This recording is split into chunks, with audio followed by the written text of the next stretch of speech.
सबसे पहले मैं अपने तिपरा मोथा वॉरियर्स, YTF वॉरियर्स, TWF बूमा बदल वॉरियर्स, TCF और TISF वॉरियर्स को हम भाई बोलना चाहता हूं। आपने हमें सपोर्ट किया और आज एक छोटा सा चिकन पार्टी आज त्रिपुरा में सेकेंड लार्जेस्ट पार्टी बन के आ चुका है। लेकिन मैंने और एक चीज नोटिस किया है कि इलेक्शन के बाद हमारे बहुत लीडर्स लोग घर में बैठे हैं, उनको मालूम नहीं क्या करना चाहिए, बुबागरा का माइंड में क्या है। आज आपको बुबागरा क्लियरली बोल रहा है। आने वाले एक महीने के अंदर अगरतला में हम 2 दिन का plenary session, national executive session हम लोग करेंगे और उस टाइम पार्टी को नीचे से ऊपर तक हम बदलेंगे और नया जान डालेंगे। हम सब जानते हैं कि जब तक हमें हमारा constitutional solution for greater Tripura land नहीं मिलता है, हमें हमारा भविष्य, हमारा त्रिपुरा का भविष्य खतरे में है। आज भाषा खतरे में है, आज भविष्य खतरे में है, आज आइडेंटिटी खतरे में है, आज हमारा जमीन खतरे में है। आज हमें अगर कुछ मिलना है गवर्नमेंट ऑफ इंडिया से तो हमें एक आवाज में बात करना पड़ेगा। चुप बैठने से कुछ नहीं मिलेगा। इसके लिए मैं पार्टी को बूथ लेवल से, ब्लॉक लेवल से, डिस्ट्रिक्ट लेवल से, सेंट्रल लेवल से और कोर कमेटी से बदल के नया जान देना चाहता हूं। मैं देखना चाहता हूं कि ये एक महीने के अंदर आप लोग क्या काम कर रहे हैं। इसके लिए मैं अपने block presidents, booth presidents, district presidents, MDCs, EMs, MLA सब लीडर्स को बोलना चाहता हूं कि अपने एरिया में आप अगले एक महीने के अंदर प्रोग्राम कीजिए, ज्वाइनिंग कराइए और पार्टी को स्ट्रांग कीजिए। गांव में जहां में पानी का प्रॉब्लम है वहां में जाकर हेल्प कीजिए, लेकिन अपने आप को ग्राउंड में लाइए। ये मेरा स्ट्रिक्ट ऑर्डर है आपको। आपको बनाया है हमारे त्रिपुरा ने, आपको बनाया है हमारा त्रिपुरा का वोट में, और आपका ड्यूटी बनता है कि आने वाले दिन में आप अपने दफा के साथ खड़े रहे, ना कि नेता बनकर आराम से बैठे। जो लोग सब जोनल चेयरमैन से, जो लोग जोनल चेयरमैन से, आपको ये जगह आज मिला है कि आप अपने दफा के लिए काम करें। ये कॉन्ट्रैक्टगिरी का जगह नहीं है। तो मैं देखना चाहता हूं कि आप एक सिंपल वर्कर बन के काम कीजिए। आने वाले एक महीने में तिपरा मोथा पूरा पार्टी को चेंज करेगा, जमीन से ऊपर तक रिस्ट्रक्चर करेगा।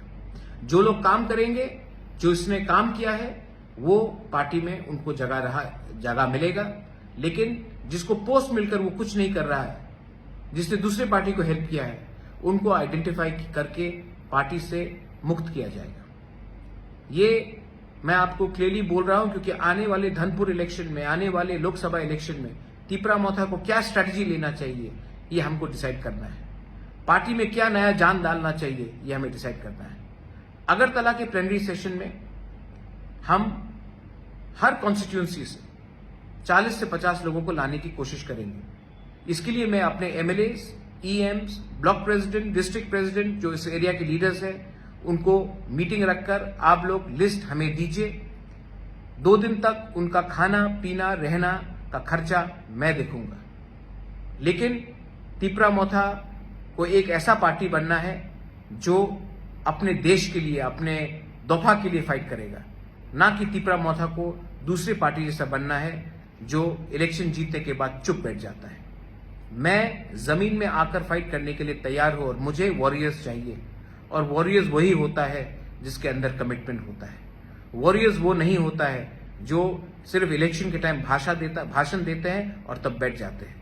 मैं फिर से अपने MLAs, block president, district president, central committee members, core committee members, सबको, जोनल चेयरमैन, सब जोनल चेयरमैन, सबको बोलना चाहता हूं कि आप अपने एरिया में जाइए, कॉन्स्टिट्यूंसी में जाइए, मीटिंग रखिए और हर कॉन्स्टिट्यूंसी से मिनिमम 30 से 50 लोग, TWF, YTF, तिपरा मोथा, TCF, बुरुई बदौल, TISF, सबसे मैं मेंबरशिप, मैं चाहता हूं कि वो लोग इस फर्स्ट नेशनल एग्जीक्यूटिव जो अगरतला में होगा उसमें अटेंड करें। 1000 हो, 1200 हो, मुझे परवाह नहीं है, लेकिन उनको आना चाहिए और उनको अपना दिल का बात रखना चाहिए और मैं भी अपना दिल का बात उस दिन रखूंगा। I wish all of you all, आप सबको, मैं आपको प्यार करता हूं और आपको एक ही बात बोलना चाहता हूं, हमारा काम खत्म नहीं हुआ है। हमारा मूवमेंट खत्म नहीं हुआ है। जब तक कॉन्स्टिट्यूशनल सोल्यूशन हमारा ग्रेटर तिपरारन हमको नहीं मिलता है, हम लोग चुप नहीं बैठेंगे, आराम से नहीं बैठेंगे। जाइए, जाइए और गर्व से कहिए that we are proud to be a Tiprasa. जाइए और गर्व से कहिए कि ये पार्टी दूसरे पार्टी से अलग है। जाइए और ये पार्टी को अंदर से बदलिए, क्योंकि ये पावर आपके पास है। ये पार्टी आपका है, ये पार्टी जाति का है, और ये जाति को अगर हमें उठाना है तो हमें नेक्स्ट जनरेशन, हमारा भविष्य के बारे में चिंता करना पड़ेगा, और ये तभी होगा जब हमारा थांसा रहेगा। बेलाइन हम्बाय खुलुमखा।